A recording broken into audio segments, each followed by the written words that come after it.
Who is the experiencer? Actually, one should attend so very carefully and understand this matter of who is the experiencer. One who understands this attains to reality and peace. We always experience something. It be pleasure, pain, happiness, grief, loneliness, fear, sorrow, or any such sort of things.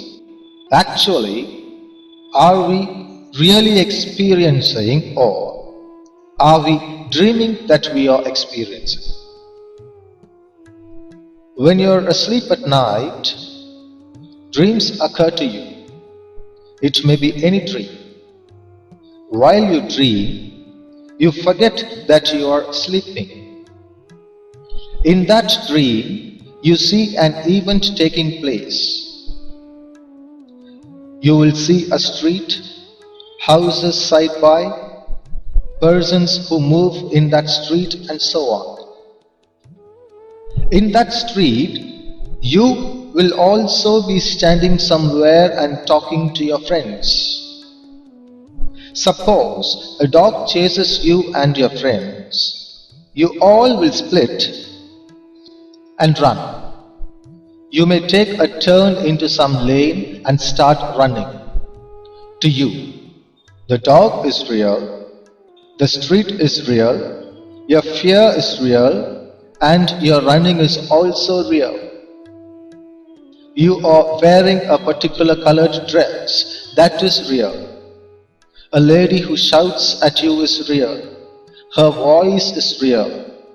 What all you see in that event is real, and the experience which arises out of that perception is also real. You have seen that a dog chases you, and in that perception you experience fear. That fear is real. Now, to whom does the fear arise in the actuality? Is not to the person who sees a dog and runs? Are you really that person? Or the person who is sleeping in bed is really you? The person who sees a dog and runs, who resembles you, is the real experiencer, not you. When you wake up from bed, the person who experienced fear is no more. You will see that the dog is a dream, the street, friends, houses, lane, the lady and her voice, all are dreams. But the most essential thing to know is the experiencer of that fear, who resembled you, is equally a dream entity. The real you, who is lying down on the bed, is not the experiencer at all. You come to know that only when you wake up. Now, watch out your various dreams. The same thing happens in different situations and events of dreams. The entity or the person who is experiencing is a fictitious entity. Watch out your dreams carefully. The pain in it is real, the pleasure in it is real, and the fear, sorrow, happiness, and all the feelings are real. And the experiencer of all these is not really you, but a dream entity, a fictitious entity who resembles you, who reside in the same field of dream world and dream street. That dream person can run, walk, sit, laugh, cry, sleep, and can do everything that your real body does. And in that doing, that fictitious entity or fictitious person experience things accordingly. And because you identify yourself with that fictitious entity or person which resembles you, makes you say that I am experiencing.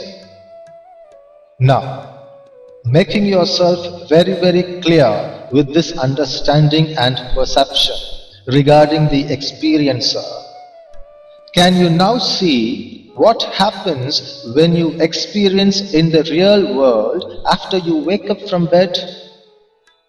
Suppose you experience suffering in the wakeful state.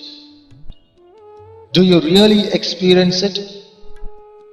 Does your real physical body experiences it, or does the same fictitious entity which you saw in your dream experiences?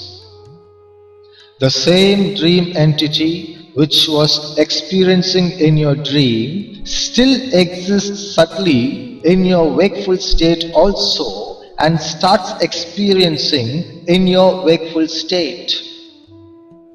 If one starts seeing this, then one's ignorance is torn and everlasting peace exists just in front. Let us see this once again of who is experiencing in the wakeful state. In the state of your suffering, do you really suffer, or are you thinking that you are suffering? What is thinking? If you think of some event, do you not project a world? Do you not think of the other person? What happens there?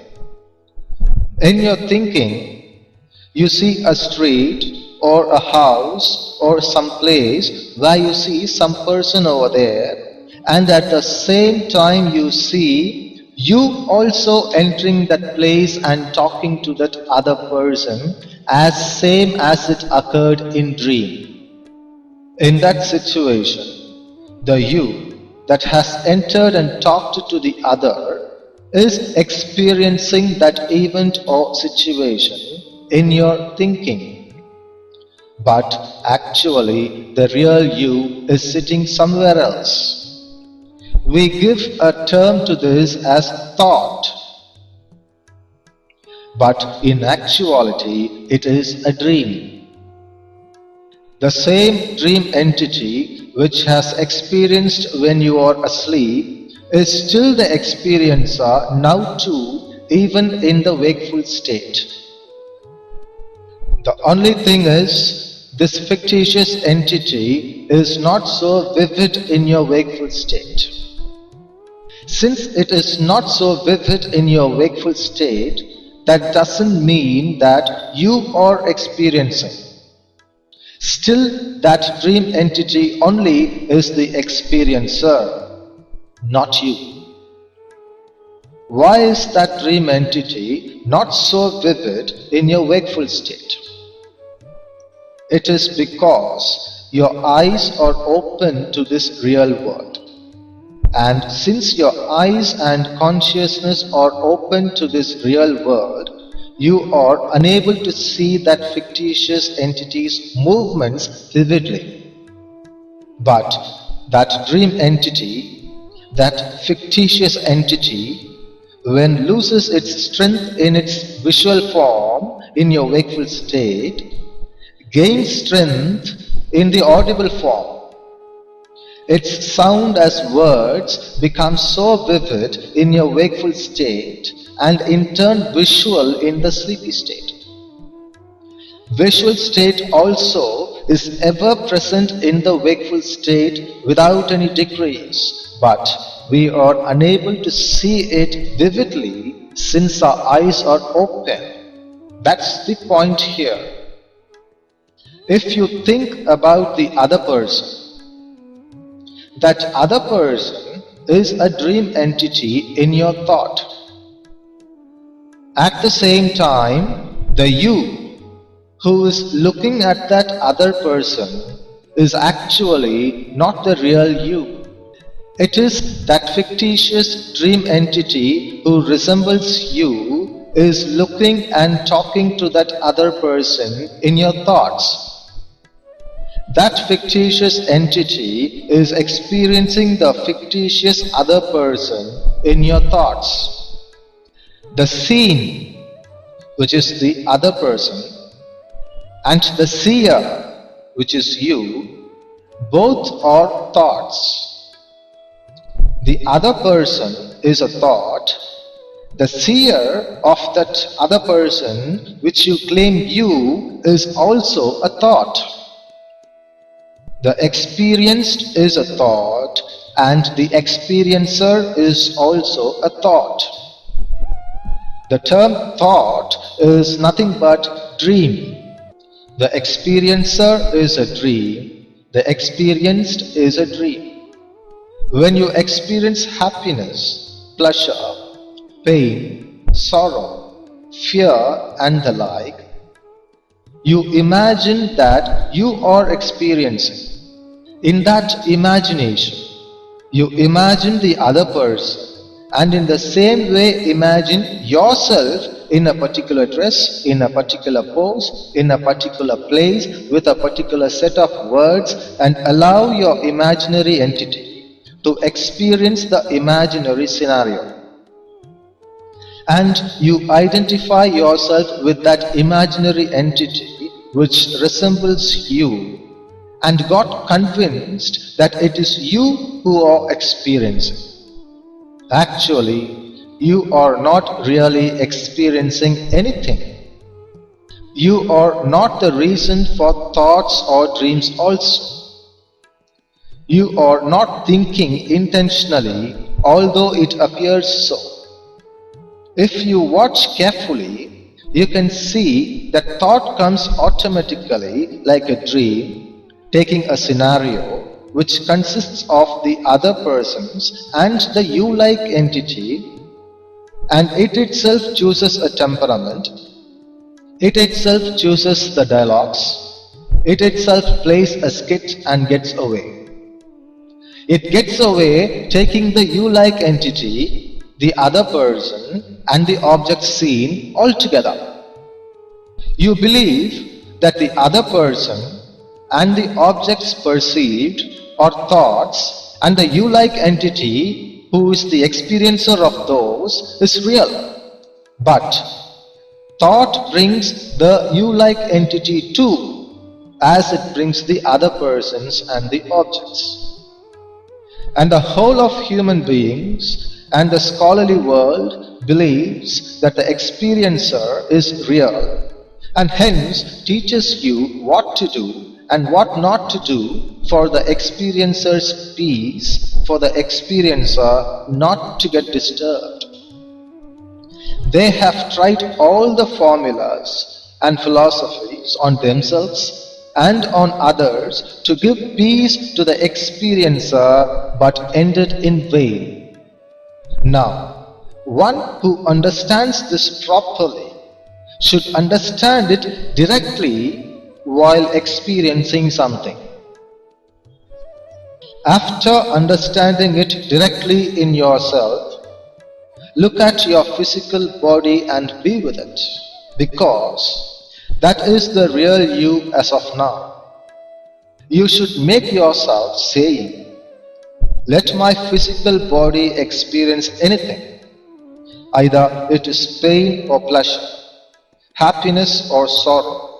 I don't mind, but let me see whether I am really experiencing or merely dreaming. And if you see the truth, then that truth will lead you. When thoughts arise, you must watch your physical face, physical hands and physical body and try to settle with it. You must not watch in the mirror. See and feel your physical body and its reactions totally, because you want that the real you should experience something. The real you being your physical body as of now. Once a youth went to a company for an interview to get a job. The interviewer questioned him, think yourself in a situation where you are trapped in a small hut which is burning heavily. And when you tried to escape through the window, you see a hungry tiger standing there waiting for its prey. The whole of hut is going to fall on your head in a minute.